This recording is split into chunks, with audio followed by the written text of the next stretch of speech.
mtazamaji wa Kazi na Mali, mtazamaji wa runinga ya Kak TV popote pale ulipo, ni wakati mwingine ilivyo kawaida yetu ya kuchapa kazi ndani ya kipindi unachokipenda na kukienzi, kipindi cha Kazi na Mali. Mpishi mpakuzi Vincent Kirosi nimeshuka tena kwenye viwambo vyako hivi kuhakikisha kwamba mambo yanakuwa burudani, mambo yanakuwa mazuri zaidi hapa na pale, na kuplug in na mambo yanakuwa vizuri. Wapo ni mfanyabiashara pia hapa nje, mambo na kuunganisha na mambo yanakuwa mazuri zaidi. Haya, kwa shughuli hiyo basi leo hii nimepiga gumo sigu pili hadi maeneo ya hapa Roysambu huko, ama ni wapi? Garden Estate. Garden Estate iko wapi? Roysambu. Roysambu, good. Nimekuja maeneo ya Garden Estate hapa Roysambu, manake nilisikia fununu kwamba kuna mwanadada anafanya kazi nzuri sana ya mavazi hasa ya Kiafrika na amevuma sana. Nikasema mbona nisimhoji huyu tuone namna gani anafanya kazi gani, amejituma namna gani, na pia wewe unaweza faidi nini kutokana na mazungumzo haya. Ninaye hapa anakwenda kwa jina la Pamela. Najua jina moja kwa sasa, lakini yupo hapa kutuambia majina yake kamili ni yapi, alafu tuanze kutoka hapo. Karibu sana bibi Pamela. Asante Vincent. Naam, jina lako ni Pamela ndo nalijua, lakini watu wanakujua kwa namna gani? Pamela Lumbasi. Lumbasi. Yes. Sasa mimi ndio creative director wa Joy and Gladness Collection. Yes. The name Joy and Gladness, naomba niingize Kiingereza pia ndani. Haina shida, sina. Sawa. So Joy and Gladness is what I derive from what I do. So sio jina yangu, sio jina ya mtoto. I derive joy and a lot of gladness from what I do. Yes.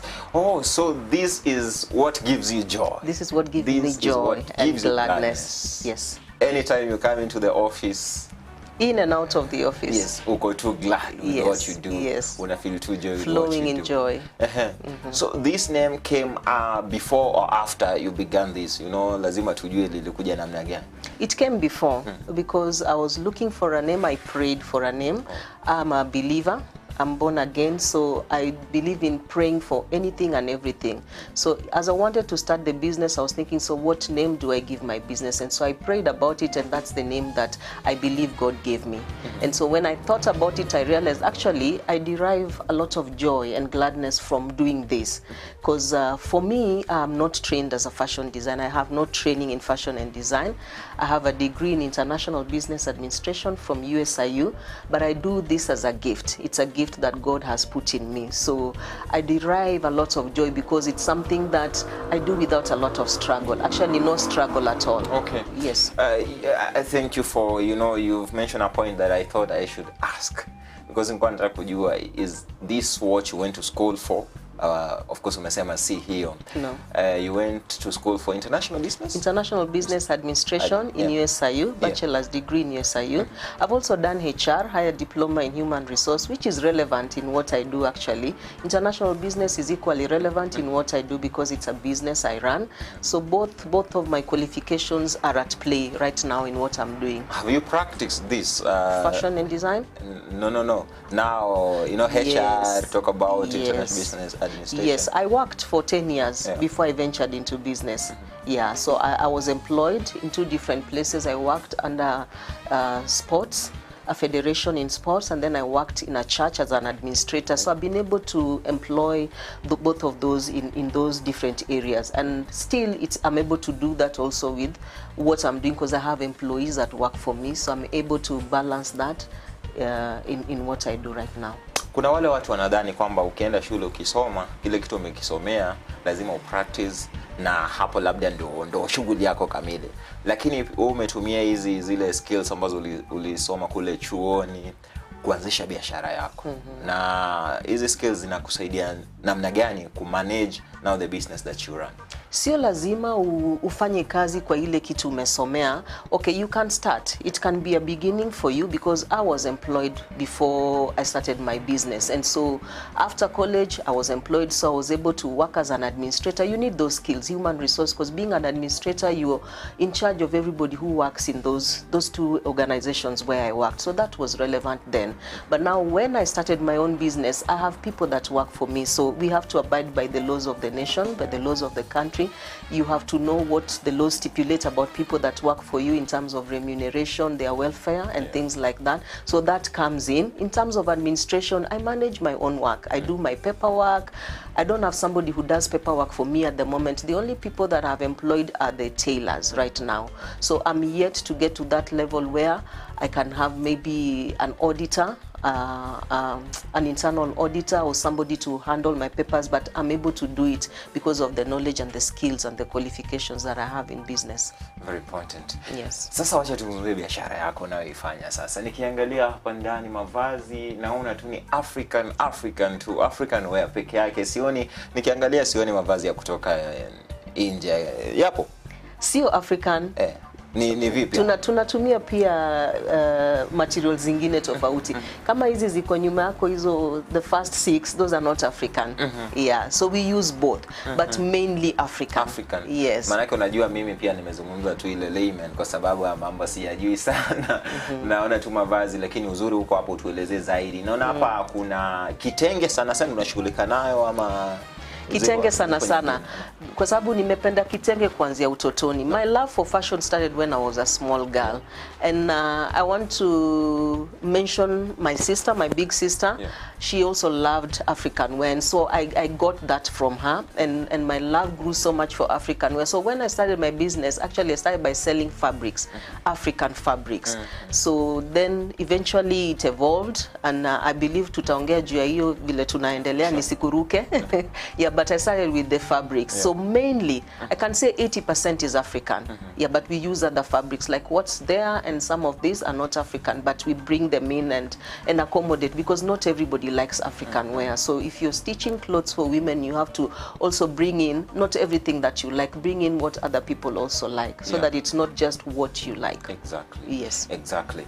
Let's talk about now the journey, into fashion and design, if I may call it so. Yes. How was the transition from now the corporate world into fashion and design? Alafu hapo sasa tutaanza kuzungumzia mambo ya Joy and Gladness collections. Okay. Mungu anapanga watu wake. I can say that because I didn't know that I would get into business when I got into business. So I'm a mom of 3. I'm married with 3 children. So I was working when our firstborn was still young, but when I got the secondborn, I decided to stay home and take care of the child, because I didn't want to trust entirely the upbringing of my children to somebody else. And so when I decided to now stay home and take care of my child, of the 2 of them now, then I thought, what can I do? Because already at that time I was selling fabrics, so I was selling it as a side let me use the word hustle. Yeah, so I continued with the fabrics. Then it got to a point now people started asking, unatuuzia vitenge ni nzuri sana, lakini tunazishona wapi? Because a lot of them didn't have good people who could stitch for them. And so I told them, if you want, I can stitch for you. And so at that point, when I started, I used to outsource. I would outsource that work, the fundis and that part of the business, and make for them what they wanted. Then it evolved now to people wanting what I was wearing, because then I would make my own, and they like my own, and they want. And a lot of times I was sent home without my clothes. I would go and visit somebody, and they like what I'm wearing. They'll give me a t-shirt and jeans to go home with and take my dress. Then I realized then I can make money out of this. I don't have to be giving away my dresses like that. Then again, I thought then I can also now start making them myself. So that's how the business was born. Set up a small space, got 1 fundi, and started. That was 2009. Because my daughter was born in end of 2008. So now I'm at home. I'm raising up this little girl, but I also want to do something on the side. So actually 2009, from beginning of 2009. So 2009, Joy and Gladness was born, or? No, not yet. Now, Joy and Gladness came into being in 2010, and that's when I registered it. So the whole of 2009 was trial and error and all that. My first client was my husband. I used to stitch shirts for him and then stitch dresses for myself. And for free or for myself? At a fee. Are you selling my husband? Of course, at a fee. Okay. He was buying. Okay. He was buying. He has promoted our business. Wow, yes, great. he has promoted our business. He was buying. So we were making shirts for him, making dresses that I would sell eventually. Because at that point now I've learned that you don't just give for free.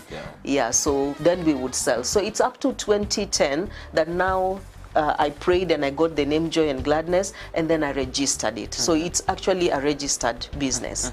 Yes. 2010, you began now officially, and you know, Yes. beginning a business nowadays, okay, even then, you know, it's not easy to begin making those first steps. Can you give us a little bit of how was it in those first few months of Joy and Gladness? You know, how did you get to, you know, even try to surmount some of the challenges that were there then? Yeah.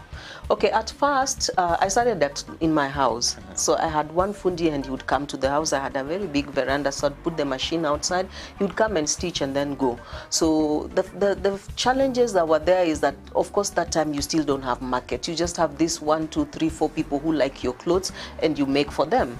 So then the issue was now to, how do I make this bigger? Because now you have somebody to pay. Of course, that time I don't have rent to pay, but you have a fundi you need to pay. You need to bring in supplies. And so how are you going to do that? How do you broaden now your scope of clients? And so what happened is now we started using word of mouth. So now I got 2 other people that I told, I want you to be wearing the clothes that I make and then talk about it, you know, tell others about them, you know.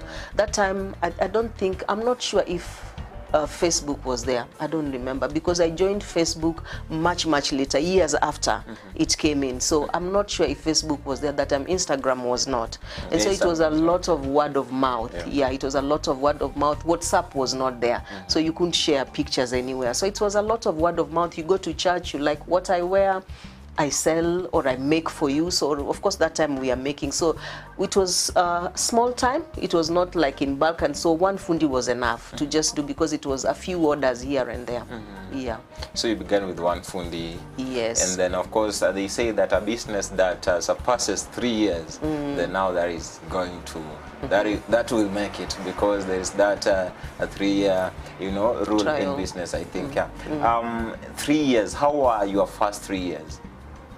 It grew pretty fast, I can say, because I think by year 2, by 2011, I got a shop.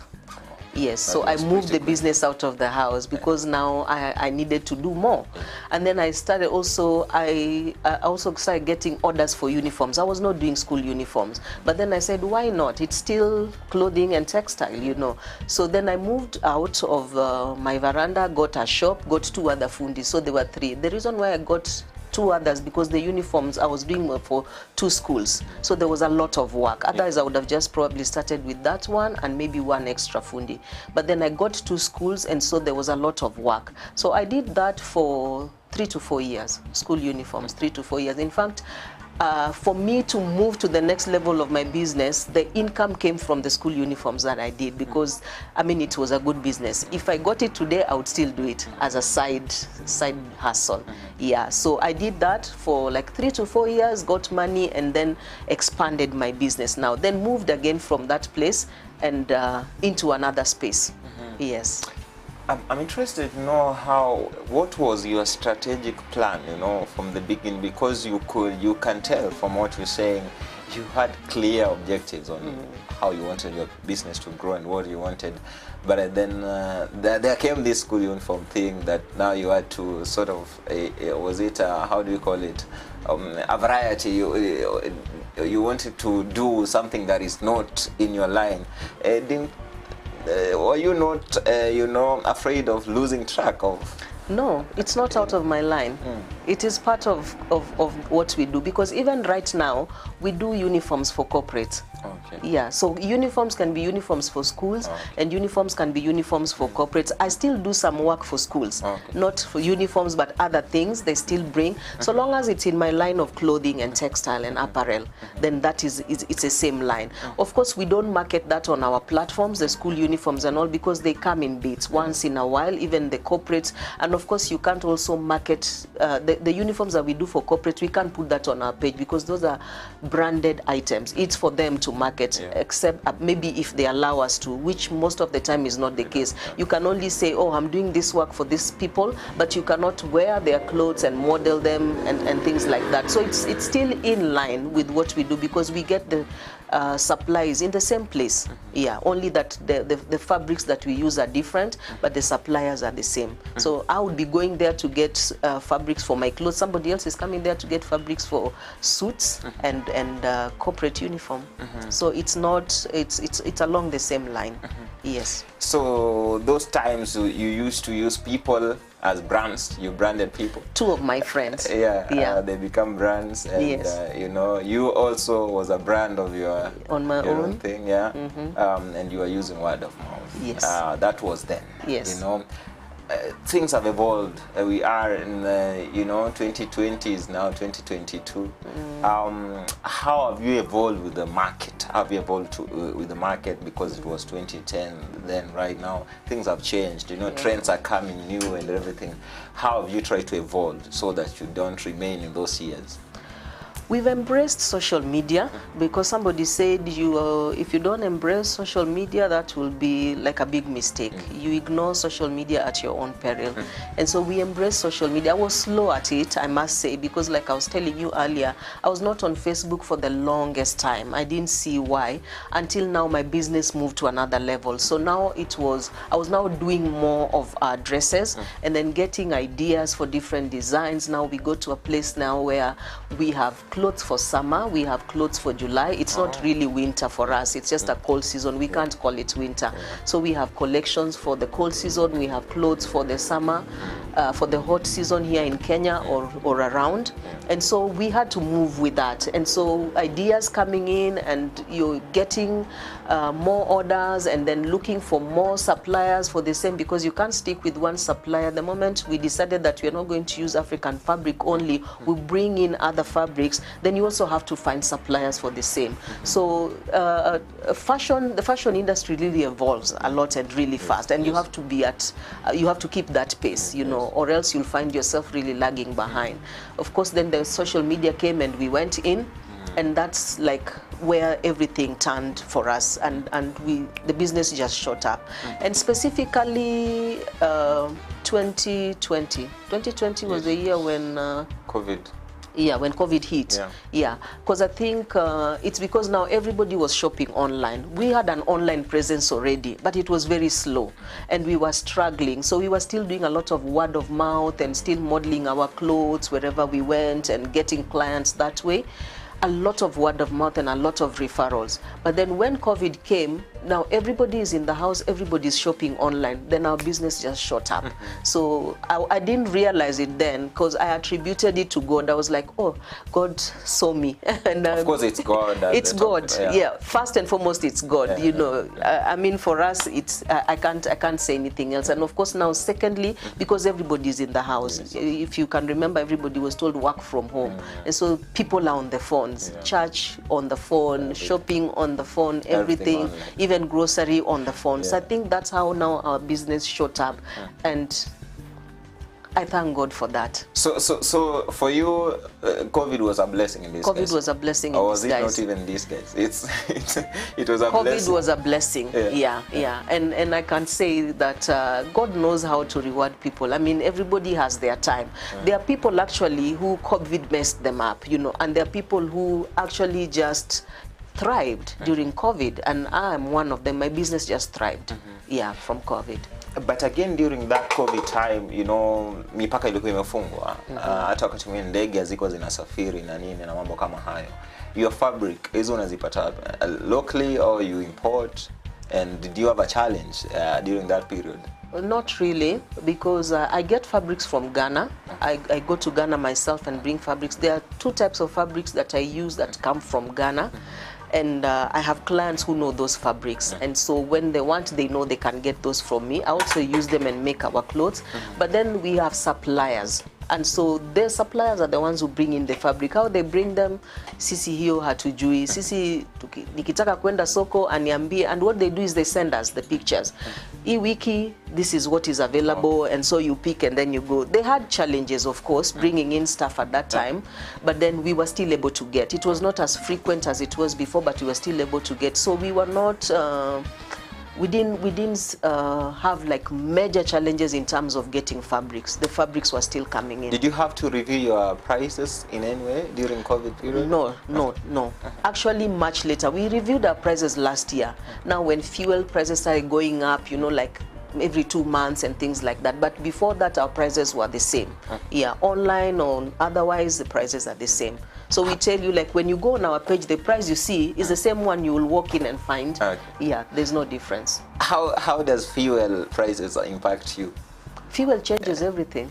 The prices of fuel change everything. So like now, I hear again prices have gone up. Yeah. And so I increased my prices in October last year from 2020. And so between October last year and today, I think fuel prices have gone up 2 or 3 times. I have not changed my prices. So now I'm at a place I'm asking, what do I do?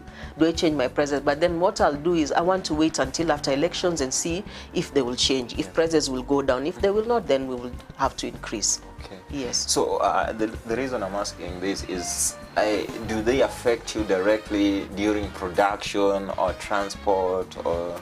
It's a major, actually it's one of the major challenges that we have, because when the prices go up, production goes up. Yeah. The fabrics we buy, they go up. And the interesting thing with the suppliers, they increase their prices immediately. They don't wait, like the same day or the next day. But interestingly again, when prices go down, they don't reduce. You know, they remain up. And that's not just our suppliers alone, it's across the board.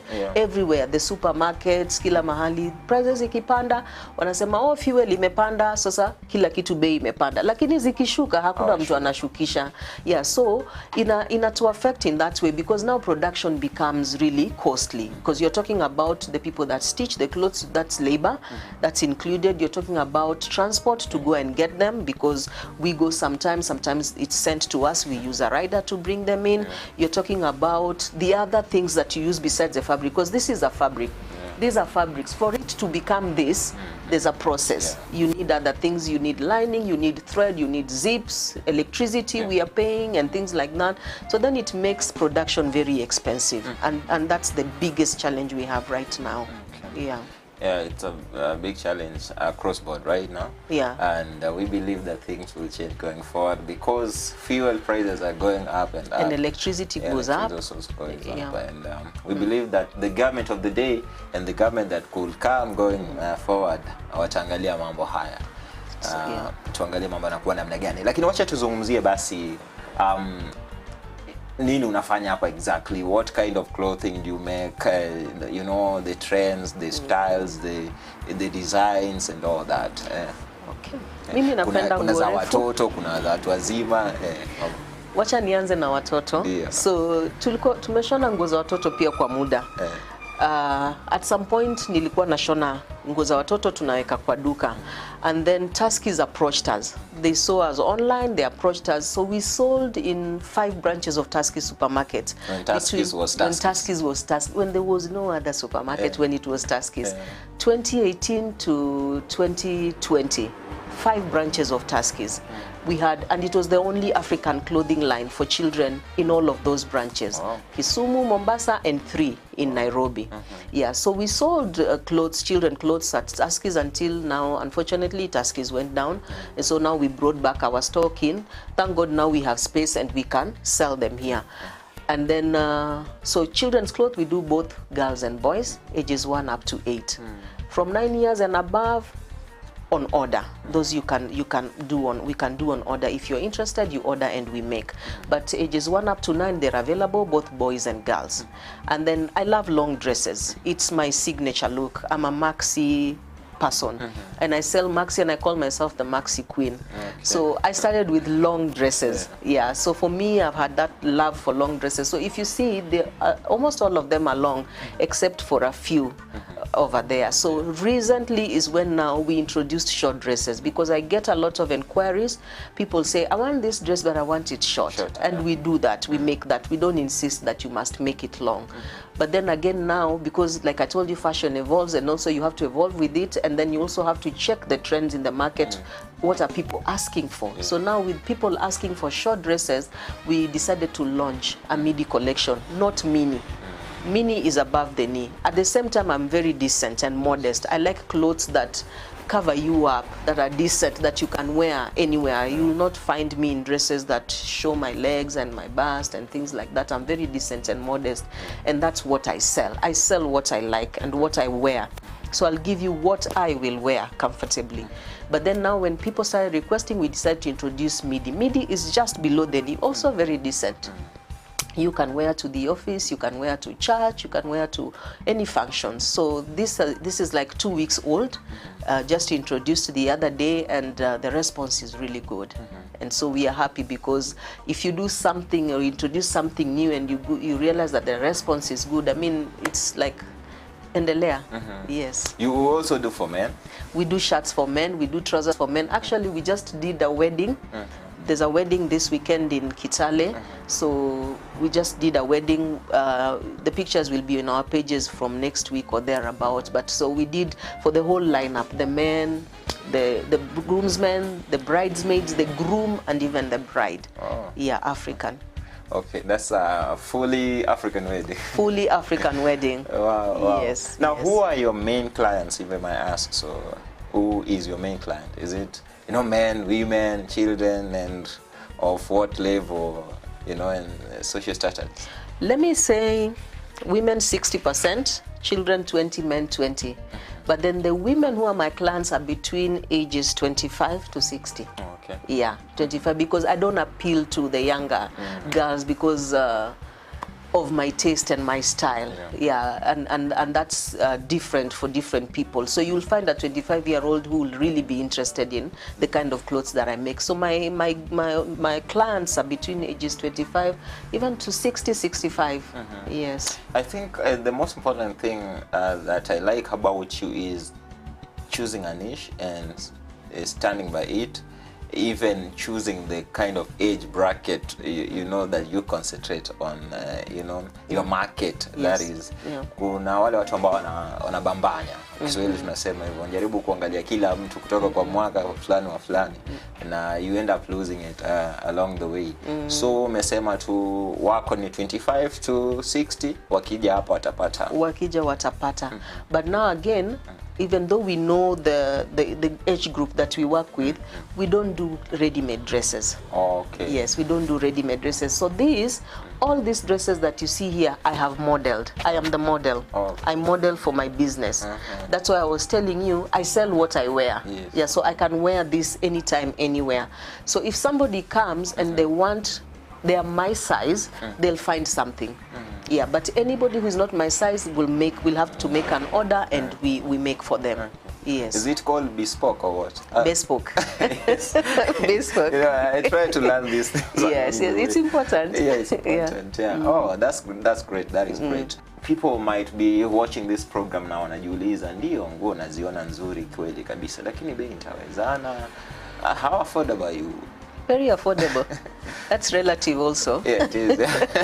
That's relative also. Like you said, or like we said earlier, that you know your target market. Yes. And so my target market are people who are able to buy what I offer. Somebody might think I'm cheap. Okay, somebody might think I'm expensive, another person might think I'm cheap, because I know people who make similar clothes, not exactly like mine, but similar, in the same market like me, whose clothes are 2 or 3 times the price that I offer. That's why I say prices are relative. So for somebody else, I might be expensive. For somebody else, I might be just the right price they want. For somebody else, I might be too cheap, and they'll be wondering, they think, that's too cheap, so maybe it's not good. So I know my target market, and I also tell people, like, cheap is expensive, because I believe in quality. I use cotton fabrics. The reason why I use cotton fabrics because they are manageable. They are not cheap, because there's another cheaper fabric. It's Ankara still, but it has a lot of wax, and it's not friendly even to stitch. So I don't use that. So by the time I'm telling you this is my price, I'm telling you, look at the finishing and look at what I have put in. Look at the fabric that I'm offering you. Like I mentioned earlier, I have 2 other fabrics I get from Ghana. Ghana has very good fabric, and the most expensive one is called Woodin. Woodin retails at 6,000. That's what I sell it. Haujashona, hiyo ni fabric too. Haujashona 6,000. Somebody else is selling it at 12,000. Somebody I know. in the Kenyan market. Fabric. The fabric. Even in Ghana, it is too expensive for kawaida people. But the good thing is they are allowed to buy in smaller pieces. In Ghana, you can actually walk into a shop and say, give me 2 yards of this. Okay. And they cut it for you. So that way they are able to buy. But now when you bring it here, like I said, I have a class of people who will come. They want Udin because they know what Udin is. And so I have that Udin and I have Kente. Kente is an ethnic tribal print for Ghana. And so a lot of people are using it locally for traditional wedding gowns, you know. And so I have a colleague of mine who does a lot of gowns, and she sends her clients to buy the fabric from me because of the quality. So when we talk about price, I'll tell you why I'm selling that dress for 6,800. And I'll tell you why, if you do it elsewhere with another different fabric, why it will not last you for whatever time you want to use it. Because then again, I say, if I sell you a dress at 6,800, I want it to serve you for years. Don't wear it 2-3 times and then come back and complain. So people who buy my clothes know that they can wear them for the longest time. Yes. Perfect. Kuna haya mambo yanaendelea humu nchini, you know, we must buy Kenya to build Kenya. Yes. Are you for it? Yes, or against 101%.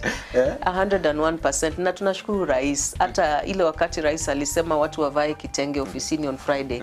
For us, we were like, that's the way to go. I mean, if you don't buy Kenya and build Kenya, because we are building our own economy. The other day, I think, I don't want to mention or to call names, this is not a political platform, but there was the issue of mitumbas and all, you know. Mitumba is cheap, you know. But do you know there comes a time, you have a lot of mitumba, it serves you for the office and everywhere, but you want to go to a function and you realize you don't have a dress. It has happened to me a lot of times because I buy mitumba, I wear mitumba. And so there were times when I would now want something, I want to go to a serious function. You cannot wear mitumba to a serious function. You now want to look for a dress. And so what we are saying, even as fashion designers in Kenya, people who are creating and making dresses and creating other things, because it's not just dresses, they are accessories, they are bags and all that, is when you buy what is made in Kenya, you are building your own economy. You don't have to always buy, because import, yes, and buy from outside, because again, you'll agree with me, the things that come in from China don't last. We all know that. A lot of those things don't last. You buy and, like, you go to, sometimes when you go shopping and you find they're selling shoes for 100, you buy them 3-4 days later, you can't even wear them again. So the thing is to invest in something that will last you. And so when we say buy Kenya, build Kenya, when you're buying from me, you're not just giving me you enriching me. If you look at it that way, then that's a whole different thing.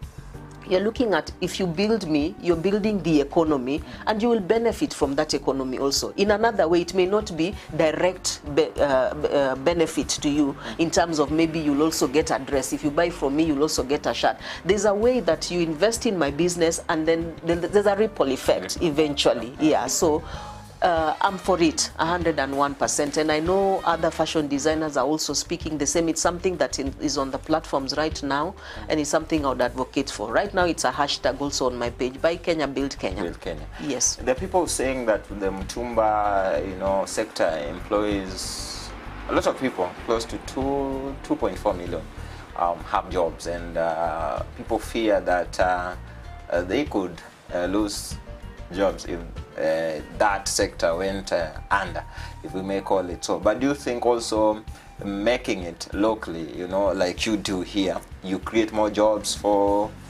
people? Yes, we do. So another thing is, we would ask the government if, like they're saying that the mitumba sector has a lot of people employed in that place, then what other thing can they do to bring the cost of production of this, of what we make cheaper, you know? Bring the cost down, the cost of production, bring it down by bringing down the cost of fuel and electricity, because those two really affect what we do. When that comes down, then everybody, okay, let's not say everybody, because not everybody can make and sell clothes, you know. People are cut out for different things. So the ones who will make and sell clothes, like now, I'm looking for market. Can you imagine if somebody had a space somewhere? I make these clothes and they have a space, and I can take these things for them to sell, and they get the money and they pay me what is mine and they keep their own. That is a job you've created for somebody. So they have a space. It's actually what the supermarkets do. What Tuskys was doing. The things they were selling were not theirs. So we give them, they sell. Of course, they put a markup. take what is theirs and give us what is ours. So we can't look at it like you kill this sector and then people will be jobless. Of course, there are other things that will come up. I'm sure by the time the government is saying let's do away with mitumba, there's something. The industries are going to come up again. Kikomi, if they're going to produce cotton again locally, we will produce cotton. Those are jobs. Yeah. If they're going to get factories that can make them like. There's a factory in Eldoret. I think that one is still Rivertex. Rivertex will see there's spin knit in Thika.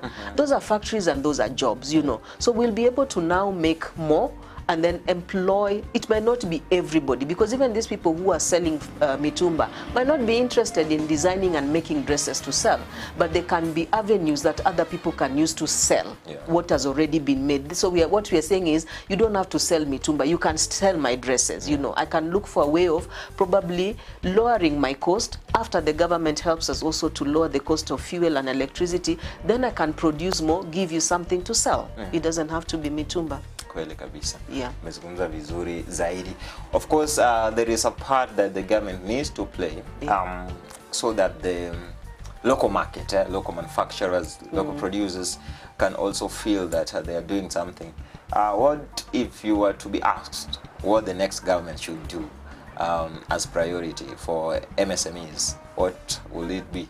For SMEs like me, just what we have said, lower the cost. Fuel and electricity, those are the main major challenges that we have. And I don't think it's just for SMEs only, even for the bigger manufacturers, it's an issue right now.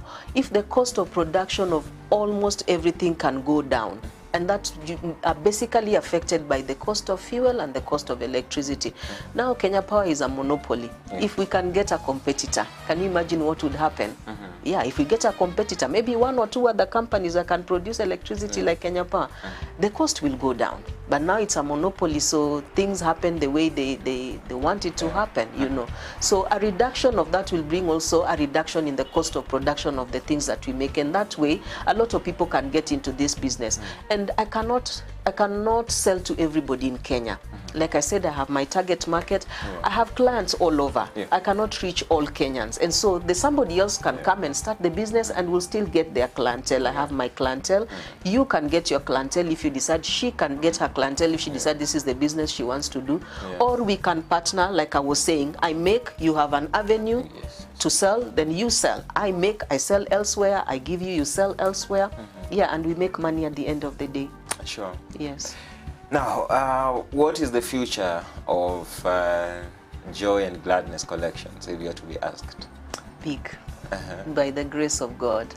We are thinking big. We are looking at something really big. I will not go into details. That person who believes that I can say I'm thinking big, I can say what I want, but not go into details about how to get there. I'm looking at a store, a very big store. I love fabrics, like I will still sell fabrics, you know. I really love fabrics and I love shopping for fabrics. So I'll still have a section for fabrics. I'll have a section for probably ready-mades at some point. Yeah, it's something that I can't entirely say I will not do, because I believe that time will come for it. And when that time comes, we will have a section for ready-made, and mine will be a household store. So there's a section for children, there's a section for men, and there's a section for ladies. What is the future of the fashion industry in Kenya? Fashion industry is going to grow, and it's going to grow big. And I think this push to remove the mitumba is going to aid it also into growing. Right now, it is growing. There's a lot that is happening. People just don't know. And I think it's important that fashion designers come together. I'm not sure if there are any platforms where fashion designers are coming together and showcasing their work as a team. If that teamwork was there, then a lot of people would be able to know that there's so much more. But right now, I think everybody is on their own. Everybody showcasing their work on their own. But I think you need an association or sort of something that an association, a body for fashion designers, a platform. Actually, that can also engage the government on our behalf. Yeah, but fashion has evolved and it continues to evolve, and Kenya is really at a good place right now, and I believe that it's going to grow even bigger. Yeah.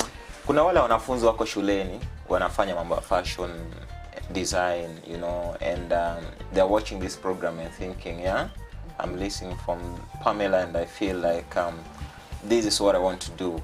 Unaweza kuambia nini the upcoming and those that really look forward to being fashion designers in the future? Sasa kuna wale wameshajua fashion ndio line yake, anataka kufuatilia, na kuna wale hata hawajui.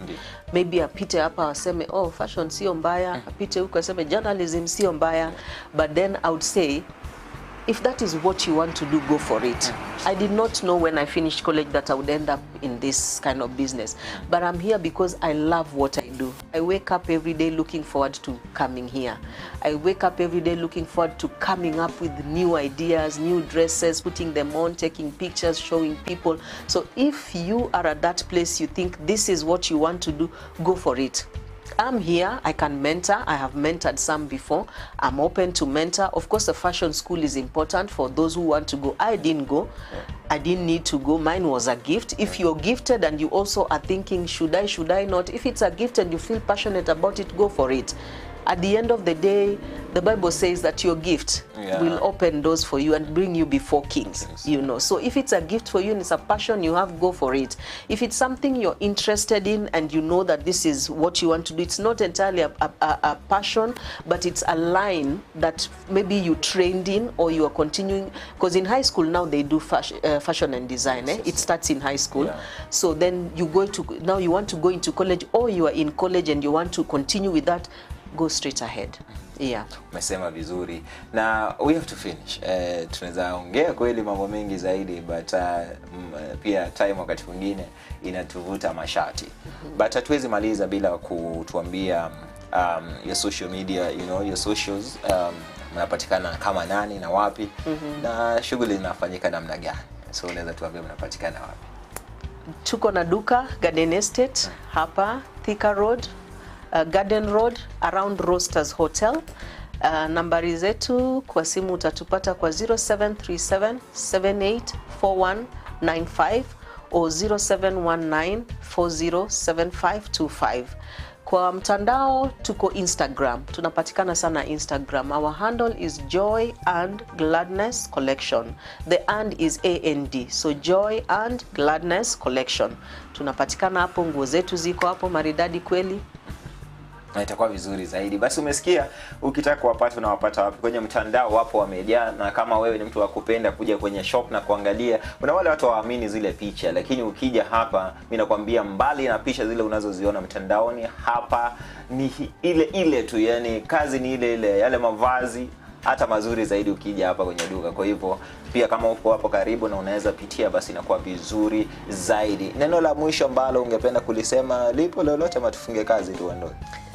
Nimeshukuru sana kwa wakati wenyu. Thank you so much for considering us and making time to come to us and give us this opportunity to tell the world, because it's not just Kenya, about joy and gladness and about SMEs and about made in Kenya. Thank you for that opportunity, and I pray that you can do it more and more and even for others. Yes. Mambo yanakuwa mazuri zaidi, imekuwa vizuri zaidi. Naitwa Vincent Kerosi, nataka nitoke hapa kwa haraka, maana yake ameniambia kwamba anataka kunipeleka mahali nipimwe vidogo, pia mimi nipate shati langu, alafu mambo yanakuwa mazuri zaidi. Mtazamaji, nimekuwa kwa Vincent Kerosi, tunaondoka kutoka Joy and Gladness Collections, maeneo ya Garden Estate, Roysambu, Garden City tu hapa pembezoni, na tutaonana pale atakapojalia Mwenyezi Mungu. Zidi kutufuata katika mitandao yetu CAK TV Kenya, kwenye Facebook, kwenye mtandao wa Twitter, kwenye mtandao wa Instagram na kote tu, alafu mambo yatakuwa mazuri zaidi. Pia follow the pages za Joy and Gladness Collection na mambo yatakuwa mazuri zaidi. Kwa hivyo nafikiri tuondoke hapa napokwenda kupimwa shati itakuwa vizuri zaidi. Tutaonana tutakapojalia Mwenyezi Mungu. Kwa heri.